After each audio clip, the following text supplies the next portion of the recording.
My father said that the most frightening moment he ever had aboard a ship was the first time they crossed the Columbia Bar. I could hear the fear in his voice, and he rarely showed fear of anything. The Columbia River is unique. It's different.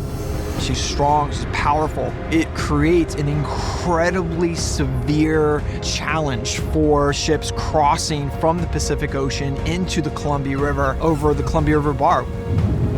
This is the most dangerous bar in the world. That's why it's called the Graveyard of the Pacific. A shallow battleground of tide and river that makes the bar one of the world's most dangerous crossings. If you have a 20-foot wave with an 18-second period, that's a two-story house coming at you every 18 seconds. Every single one of these fishermen has a story. If it wasn't his boat, it was his friend's boat. If it gets too rough, they got to shut down the bar. Nobody gets in and out. Peter Iredale is a classic example of why the jetty system needed to come in. At the time, it was at least one of the two biggest public works projects in U.S. history, and it still is one of the biggest. Over 12 million tons of rock moved by nearly 200,000 rail operations. This was more than construction.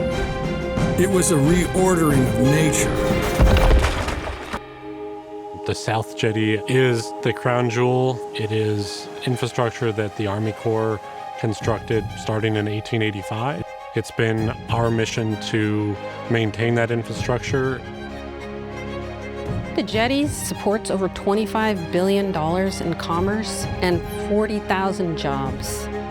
The jetties are a prime example of what human beings can do to work with nature.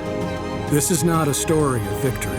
It is the story of showing up again and again in a place that refuses to be tamed.